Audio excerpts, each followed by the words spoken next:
Distribution d'échantillonnage d'un pourcentage ou d'une proportion, théorème central limite pour un pourcentage. En statistique, on cherche souvent à obtenir la valeur d'un pourcentage d'une population donnée qu'on note par pi. C'est le cas par exemple quand le gouvernement en place essaie d'avoir l'opinion de la population au niveau d'une certaine loi par exemple. C'est le but qu'on recherche pour le moment à trouver la valeur de pi.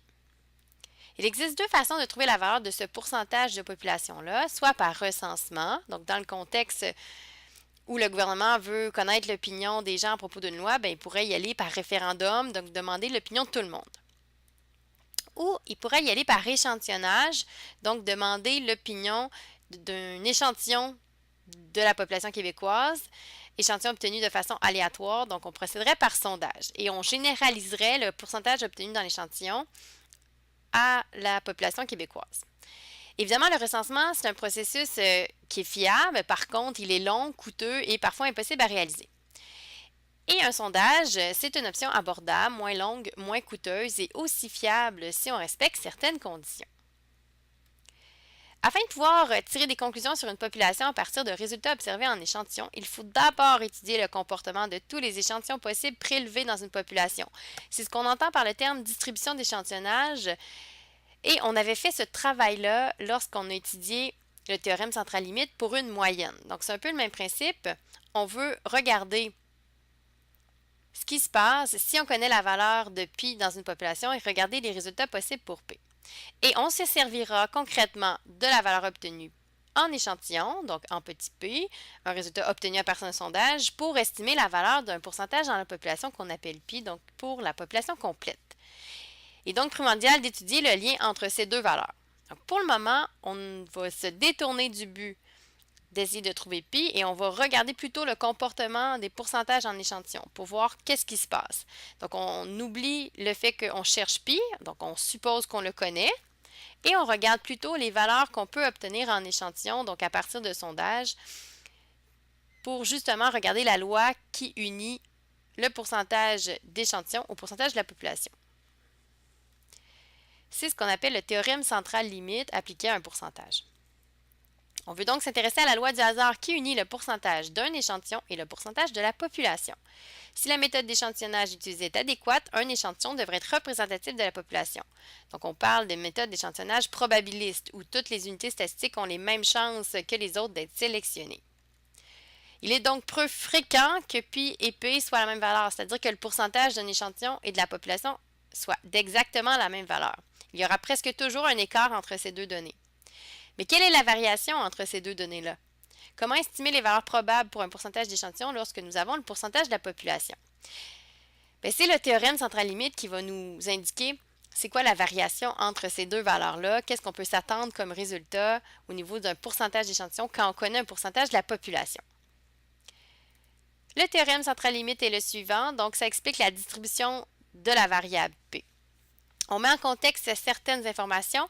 Donc, soit pi, la proportion d'unités statistiques d'une population de taille grand N possédant une certaine caractéristique.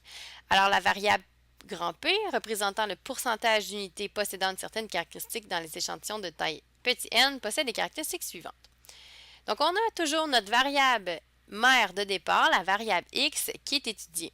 Par contre, dans ce contexte-ci, on regarde une variable qualitative. Et on regarde en particulier une certaine caractéristique de cette variable qualitative-là. Et le pourcentage d'unités statistiques dans la population qui possède cette caractéristique-là, on le note par pi. On a donc une nouvelle variable qui apparaît, une variable quantitative qui s'appelle P majuscule et qui représente tous les petits pourcentages P qu'on pourrait obtenir en échantillon, toujours au niveau de la même caractéristique ciblée que celle de la population. Et on les obtient si on sélectionne au hasard tous les échantillons possibles de taille petit n dans la population. Donc cette variable P-là joue le même travail que la variable qu'on avait vue grand X bar. Comme c'est une variable qui représente que des pourcentages obtenus en échantillon, donc mes valeurs elles sont quantitatives, ce qui fait que je peux calculer une moyenne et un écart type sur cette variable-là. La moyenne, on va l'appeler mu indice P et l'écart type sigma indice P. la moyenne de cette variable-là, on tomberait sur le pourcentage de la population. Donc, ce que ça veut dire, c'est si on pouvait sélectionner tous les échantillons possibles de taille petit n dans la population et qu'on calculait chaque pourcentage obtenu dans l'échantillon, donc ça représenterait un travail énorme. Mais si on le faisait et qu'on ferait la moyenne de tous ces pourcentages obtenus en échantillon-là, on tomberait sur le pourcentage de la population. L'écart type, donc la dispersion de cette variable-là. Donc la dispersion entre les pourcentages d'échantillons qu'on pourrait obtenir, donc entre tous les pourcentages d'échantillons qu'on pourrait obtenir, ça s'appelle sigma p et ça se calcule avec la formule suivante, donc racine pi fois 100 moins pi divisé par petit n. On a toujours le facteur de correction qui peut s'appliquer si on a une population petite, donc si le grand N est plus petit ou égal à 20 fois le petit n. On multiplie donc notre sigma p par le facteur de correction, qui est la racine de grand N moins petit n sur grand N moins 1. Et maintenant, quel est le modèle théorique de cette loi? Donc, cette loi se comporte selon quel modèle qu'on connaît? Eh bien, ça sera une loi normale qui va s'appliquer si les trois conditions sont respectées. Donc, si on a une taille d'échantillon plus grande ou égale à 30, et si on a un n fois pi plus grand ou égal à 500, et troisième condition à respecter, un n fois 100 moins pi plus grand ou égal à 500. Contrairement à la distribution de x bar, on doit vraiment avoir les trois conditions réunies pour que la variable grand P suive une loi normale.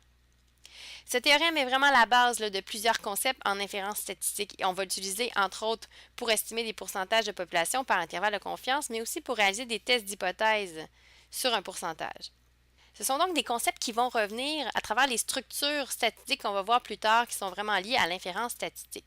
Donc, ça nous permet de prédire le comportement des pourcentages en échantillon quand on connaît un pourcentage d'une population et ainsi faciliter le lien entre un pourcentage d'échantillon et un pourcentage de population. Donc, si on sait qu'il y a un lien qui les unit, qui se comporte de façon normale, bien, ça va nous aider à structurer notre démarche pour justement essayer de trouver la valeur d'un pourcentage de population quand on a obtenu un en échantillon.